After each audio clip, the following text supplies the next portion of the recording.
नमस्कार दोस्तों, स्वागत है आप सबका हमारे YouTube चैनल नॉलेज बॉक्स में। मैं हूं आपका दोस्त गणेश नादरे और आज हम देख रहे हैं the most awaited topic of the pharmaceutical industry, that is API potency calculation. API potency calculation मुझे पता है दोस्तों, क्योंकि मैं भी खुद 10-12 साल से फार्मास्यूटिकल इंडस्ट्री में काम कर रहा हूँ कि बहुत तरह के कंफ्यूजन होते हैं एपीआई कैलकुलेशन के। इसमें बहुत तरह के कंफ्यूजन मीन्स क्या होता है कि ये जो एपीआई का सोर्स जो रहता है सीओए रहता है, सीओए में कुछ as is basis as such basis लिखा रहता है, फार्मूला में as is dried basis anhydrous basis salt free basis, ऐसे एन नंबर ऑफ कंफ्यूजन रहते हैं दोस्तों। और ये फार्मूला जो बीएमआर में दिया हुआ है, वो बीएमआर में फार्मूला दिया है वो सही है या गलत है, ये फार्मूला कहाँ से आया, इसका कौन सा गाइडलाइन है, ये सब चीजें हमारे दिमाग में आती रहती है जो भी कैलकुलेशन करता है दोस्तों। तो कुछ ये सब कैलकुलेशंस के फॉर्मूले सब दिमाग में आते हैं तो 100% आप लोग, मुझे पता है कि कंफ्यूज हो जाते हो, आपके पास कोई क्लैरिटी नहीं बचती है सब चीजों की।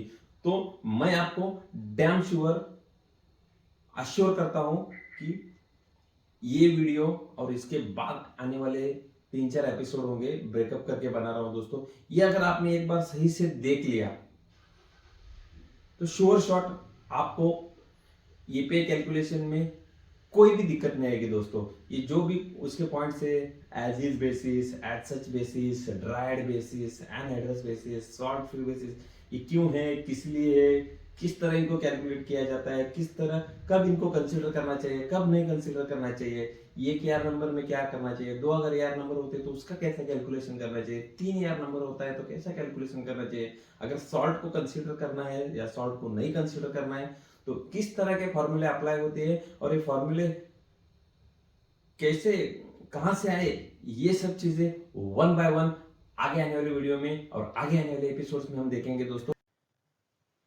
Potency calculation of active pharmaceutical ingredients is the most common activity of the pharmaceutical industry। मतलब फार्मास्यूटिकल इंडस्ट्री में डेली किया जाने वाला एक्टिविटी है, प्रोसेस है, कैलकुलेशन है। वो डेली बेसिस पे किया जाता है दोस्तों। तो अब हम जानेंगे ये क्या है, what is the API. API is the active pharmaceutical ingredient which gives the pharmacological और therapeutic effect। मतलब ये एपीआई के वजह से ही फार्मास्यूटिकल और थेरापेटिक इफेक्ट आता है दोस्तों। और बाकी जो भी इंग्रेडिएंट्स होते हैं, मल्टीपल 5 इंग्रेडिएंट्स होंगे, 10 इंग्रेडिएंट्स होंगे, उसका कुछ अलग अलग एक्टिविटीज रहते हैं। तो मेन काम जो रहता है दोस्तों, जो फार्मास्यूटिकल एक्टिविटी देने का, वो एपीआई का काम रहता है। बाकी का काम होता है जो फॉर्मुलेशन में होता है, कोई बल्किंग एजेंट रहता है, कोई डीटी का रहता है, कोई डिसोल्यूशन के लिए हेल्प करता है, कोई बाइंडिंग के लिए हेल्प करता है, कोई फ्लो प्रॉपर्टीज के लिए हेल्प करता है, कोई एक्टिव फार्मास्यूटिकल इंग्रेडिएंट को इफेक्टिव प्लेस पे कैरी करने के लिए हेल्प करता है। तो ये सब चीजें होती है दोस्तों। The only API is the element in a complete dosage form which gives effect to cure, treat और prevent the disease. All other ingredients are called as excipients which have no pharmacological effects. जो हमने बोला, सिर्फ API का ही main role होता है। Next, API is a pharmacological agent, so its quantity should be always measured in precise manner। समझो अभी एक यहाँ पे क्या बोल रहे हैं हम लोग, एपीआई का अगर लेबल क्लेम बोलता है each tablet contains 500 mg of paracetamol, और ईच और क्लेम करते हैं कुछ भी एक ड्रग को, अगर 500 mg एपीआई का प्योर क्वांटिटी ही उसमें रहना चाहिए दोस्तों, तब जाके वो फार्माकोलॉजिकल इफेक्ट में आएगा। इसलिए जो ड्रग रहता है वो प्रिसाइज मैनर में रहना चाहिए। API delivered according to the label claim. To calculate the potency of the API following factors to be considered. मतलब क्या है, मॉइस्चर कंटेंट को कंसीडर किया जाता है, Elodie of the API consider किया जाता है, और सॉल्ट रिमूवल भी कंसीडर किया जाता है दोस्तों। चलो अब देखेंगे नेक्स्ट स्लाइड में ये क्या होता है। सब मॉइस्चर कंटेंट क्या होता है, amount of moisture content in the API is checked in the certificate of analysis of the specific API and its adjustment is made to maintain its efficacy। मतलब समझो कि अगर हम 100 ग्राम एपीआई, सॉरी 100 ग्राम 500 mg API ले रहे हैं paracetamol, अगर उसमें 1% मॉइस्चर कंटेंट है, इसका मतलब क्या है, पूरे के पूरे 500 mg एपीआई में 5 mg वाटर है दोस्तों। तो उस वाटर को निकाल के आपको लेना है, मतलब 505 mg। अगर आप जब पैरासीटामोल लेते हैं तब जाके 505 mg पैरासीटामोल का इफेक्ट आता है। मतलब जो 5 mg जो पानी है उसको निकालना पड़ता है दोस्तों, हमको कैलकुलेशन से बाहर निकालना पड़ता है। तो उसके लिए अलग अलग फॉर्मूले है, तो हम आगे उसको बताएंगे। Next, LOD. The amount of solvent content in the API is checked in the specific API and its adjustment is made to maintain. जैसे हम मॉइस्चर कंटेंट को रिमूव करते हैं तो किन कंडीशंस में क्या होता है, सॉल्वेंट को रिमूव करना पड़ता है दोस्तों। तो सॉल्वेंट में लॉस ऑफ ड्राइंग को हम निकालते हैं और प्योर एपीआई का कैलकुलेशन ही करते हैं दोस्तों। अगेन दोस्तों और एक फैक्टर होता है वो सॉल्ट है।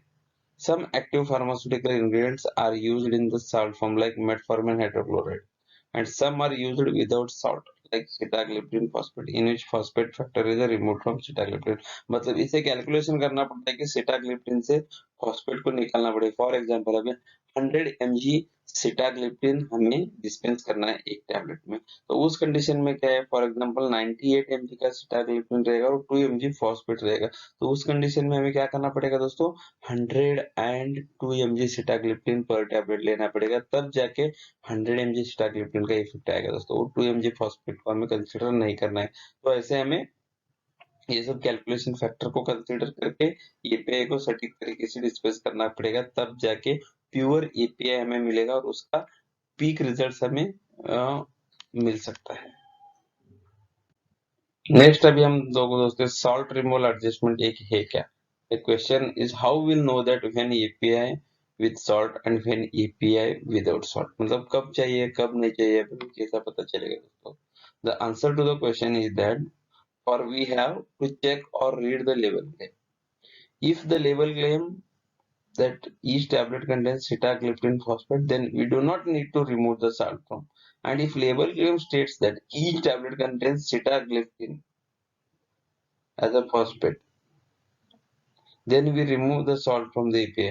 अगर सिर्फ सिटाग्लिप्टिन लिखते हैं लेबल क्लेम में तो आपको फॉस्फेट निकालना पड़ेगा, और सिटाग्लिप्टिन फॉस्फेट कंटिन्यू लिखते हैं तो आपको निकालने की कैलकुलेशन से कोई जरूरत नहीं। Many active pharmaceutical ingredients give pharmacological effect with the salt form, and some API give effect without salt form. The attached salt is used as a just carrier to improve the solubility of the salt।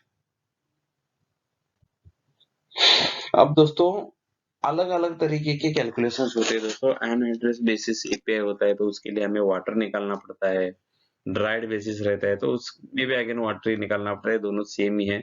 Solvent free basis calculation रहता है तो दोस्तों यहाँ पे क्या करते हैं हम लोग लोड ही निकालते हैं solvent. As such basis and as is basis means यहाँ पे कोई सॉल्वेंट या कोई मॉइस्चर कंटेंट वाटर कंटेंट निकालने की जरूरत नहीं, आपको डायरेक्ट एज सच ले सकते हो, आपको कोई कैलकुलेशन करने की जरूरत नहीं। सॉल्ट फ्री बेसिस रहता है यहाँ पे, सॉल्ट क्वांटिटी फ्रॉम एपीआई से और API basis consider the potent, मतलब यहाँ पे सॉल्ट क्वांटिटी को निकाला जाता है। चलो अब दोस्तों आगे आने वाले एपिसोड में ये सब चीजों को वन बाय वन जानेंगे। फर्स्ट एपिसोड में हम लेंगे एनहाइड्रस बेसिस, ड्राइड बेसिस। इस फर्स्ट एपिसोड में हमने कुछ ज्यादा लिया नहीं दोस्तों, ओनली बेसिक थिंग्स लिए कि क्यों क्या कौन से टर्म्स आते हैं, तो इस हर एक टर्म को हम इन डिटेल आने वाले सभी एपिसोड्स में आपको एक्सप्लेन करेंगे दोस्तों। तो आगे आने वाले एपिसोड तक आप इंतजार करिएगा, जब भी नया एपिसोड आएगा तो आपको नोटिफिकेशन मिलेगा, बेल आइकन दबा के रखिएगा दोस्तों, सब्सक्राइब श्योर करिएगा क्योंकि आप मिस हो सकते हैं आगे आने वाले एपिसोड से। तो इसे अवॉइड करने के लिए प्लीज हमारी वीडियो को लाइक करो, सब्सक्राइब करो, शेयर करो। तब तक के लिए धन्यवाद, अगले हफ्ते मिलेंगे नए वीडियो।